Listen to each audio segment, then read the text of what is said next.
Awakening Humanity, Our Place Among Extraterrestrials and Angels. Chapter 6, An Extraordinary Gift. The next day, on the morning of January 12th, 2021, it happened to be my 46th birthday, and I could feel Martha's presence in my mind as soon as I awoke. Martha: I see today is your birthday, and I have two special gifts for you. I will tell you about birthdays on my world, and have also been given permission to share with you when we will one day meet in the physical. Me: I had no idea you could know such things about me. I never told you my birthday was today. Martha: You thought it this morning upon waking, when you also noticed I was present in your mind. Thus, I shared in your birthday thoughts. This is no different than if you were to speak out loud to me if I were standing in the room saying, "Today is my birthday." Are you beginning to understand how our communication link works? Me: Yes, it's all very intuitive. I have to remember to really listen to my feelings to know when you're there and become more aware of my thoughts. I hope I'm never thinking anything terrible about you when you're around. Martha: Do not fear to have fearful or unloving thoughts. Remember, only your loving thoughts can be shared or experienced together. And yes, your feelings will tell you when I am present and when I am not. If you feel me, there am I. It would serve you well to do this with all people, especially your Creator. You all have the potential to feel the blessed mind of your Creator and each other at all times. We will talk more about this joyous state of being in depth soon, but for now, I wish to extend your birthday gifts to you. Me: Yes, please do. Martha: Birthdays are the most celebrated event on my world. Children are precious, and celebrating life is a wondrous reason to gather together and take care to make extra fun. Since we are each born together in seasons or groups, we celebrate our birthdays with large amounts of individuals. There are special songs of great beauty composed and sung for one another, and gifts are given, though not as you understand them in your reality.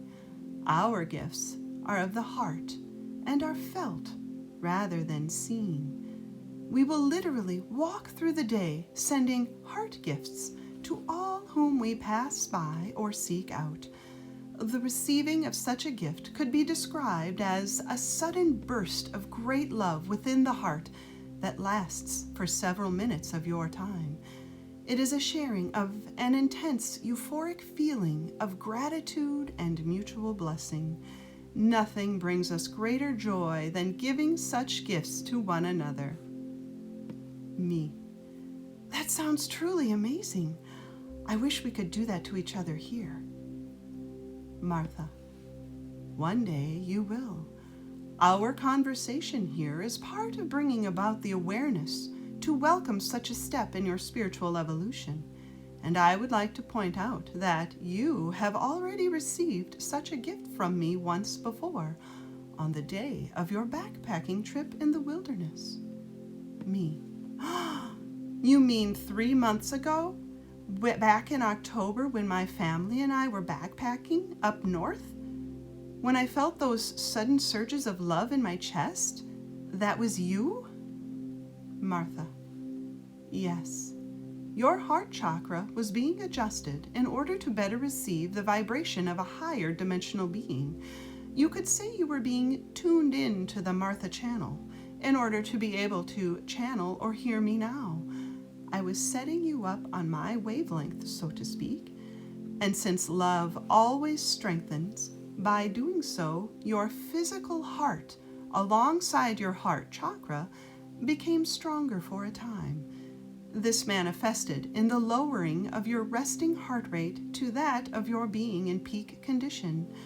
However, all this could not be done without you yourself being receptive and willing for such an adjustment to take place. your lack of resistance to your rising vibration allowed you to meet us part way. Rather than feeling fear at such an unusual new sensation, you embraced it, allowed it, and even encouraged it. You have learned to let go of fear of such things through a combination of meditation and spiritual desire. Meditation is a deep form of prayer if used correctly. It is communion with your Christ center, the pureness of your heart of hearts. It is to desire that only love be given and received. It is a prayer that is always answered, because it asks only for your truth to be made realized by you, for you are only love. You have been attempting to do this through your recent meditations. We will speak more on this in the next chapter. Me. Oh, I really love what you've shared here. Thank you for this first birthday gift. Martha. Now, about the second part of my gift to you, revealing the day we shall meet in person. I will be there for your coronation day. You will meet me then. Me. My coronation day? What day is that? What is that? Martha. Your coronation day is what we call the translation of your identity from your physical form to a higher vibrational frequency. It is the day you rise in density to a level where you need not come into a physical body as you are now, ever again. Your lessons on this plane of existence will be complete. No further choices need to be made.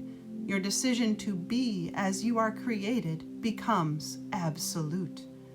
Such an event is celebrated in the higher, non-physical, eternal realms above this one, and we call it your coronation day. It is the day you fully exchange time for eternity. It is the moment you are consecrated to the eternal path of love and light, the goal of all creation. In your language, the word coronation means to crown. It is truly your crowning achievement, the acknowledgement by all creation that you have been crowned sovereign over your eternal destiny. Put simply, it is the recognition of your awakening. Never again will you fall into the sleep of forgetfulness of who you are.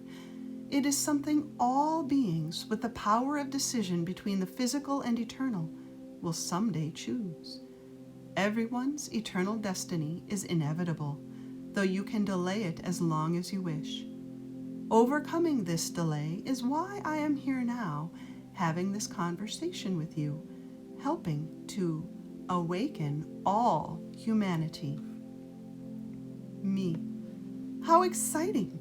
I'm looking forward to that event already. Can you tell me when it will happen? Martha. Absolutely not. First, because I do not know exactly when this will be for you. Second, even if I did, I would not reveal and ruin the happy surprise of something so wondrous and joyous. Me. So how do I hasten the learning of my lessons on this plane of existence? I want to overcome as many delays as possible so that day can arrive more quickly. Martha. You already know the answer to that question. You have read books that explain it in great detail, and you have even written and published your own book about it. You are here to learn to extend forgiveness. This is what every moment in life is about, learning to extend forgiveness. This is how the world is overcome with love. Me. Can you explain then, in your words, how forgiveness works? Half the time I'm not even sure when I'm doing it or if I'm doing it right. Martha. To truly forgive, not as your world teaches, but as some of your spiritual truths share, means to overlook. It is to look directly at the world you see and know it is not all there is. It is not the real world. It is to not hold this world responsible for your happiness. It is to relinquish your current reality to let go of all your emotions tied to it and seek to know the truth of what creation is, without your judgment laid upon it. And though only a subtle shift away, the real world truly is a world of difference from the one you are in now. There is a simple formula you can follow to ensure you understand and use forgiveness properly. It can also be called the formula for inner peace. You know what it is, though your belief and experience of it is intermittent. Me. Yes, I do know what it is, and yes, I found it only works when my heart and mind are both in the right place. I will share it. First, you extend forgiveness, which is to release your mind from the idea you are a mere body, and to release your mind from any perceived outcomes to situations involving the body. In essence, you overlook everything associated with a body. This induces a miraculous state of mind where, once you are released from the ideas associated with being a body, anything is now possible. A miraculous state of mind is simply the recognition you have indeed released yourself from your bodily ideas. You will know this has been achieved by the state of inner peace you feel. You will feel free of all inner conflict. Inner peace is direct evidence of miraculous thinking, which is then reflected back to you from the miracle you have extended. This then brings you full circle to an inner state of atonement, which is the inner state of both knowing and feeling your peaceful oneness, or at one-ment with all creation. So the formula for inner peace goes as follows: forgiveness plus miracle-mindedness equals atonement. In other words, overlook everything outside you, plus feeling the release such overlooking brings equals total and complete inner peace with all things, or a state of oneness. Martha. Yes, and again, this peaceful state of mind is the goal of all true meditation. As we discussed in the previous chapter, it is the highest form of prayer. Once you have truly forgiven the world and all things associated with it, not only will you feel a deep, abiding peace with regard to whatever it is you look upon, but the whole situation will actually become absurd to you, comical even. You will literally laugh in the face of adversity once you understand the truth. The world and all its inhabitants will lose their seriousness to you. You will cease to take life so seriously, knowing it can have no real effect on you, given it is not your true reality. It may appear that you are losing your mind, but you will actually have found it at last. Understand, you will not become indifferent to the world, but rather, you will see no difference at all between yourself and others in the world. You will gain a sense of love and unity with all creation like never before. Such a feeling is the atonement, or sense of being at one with all creation. Me. Wouldn't such a state of mind cause people to just give up on life, knowing it's not real? Martha. No. Rather than checking out, the mind will at last be fully checked in. Your engagement with creation will become fully realized as your full awareness of your power to create will be restored and made conscious to you. Believe it or not, you will begin to have fun living here, knowing that a joyful experience of this reality is literally at your fingertips, a mere thought away from shifting to greater and greater vibrational heights of loving adventure. Me. Sounds easier said than done. Martha. Yet, if you knew what waited for you, you would not hesitate to drop your feelings of attachment to this world in a heartbeat.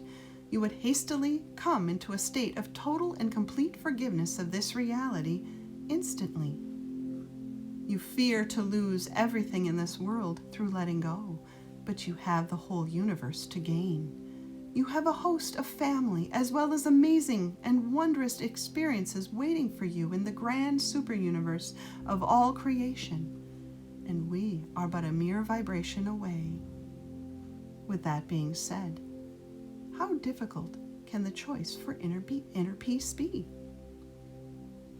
And with that, Martha was gone. I thanked her for my lovely birthday gifts, and though she did not reply, I knew that she received my gratitude. This concludes Chapter 6 from Awakening Humanity, written, narrated, and produced by Beth Geer. For more from me, go to www.bethgeer.com. And please don't forget to like and subscribe. The gift you extend to me will be reflected back to you, magnified. Thank you, and peace be with you.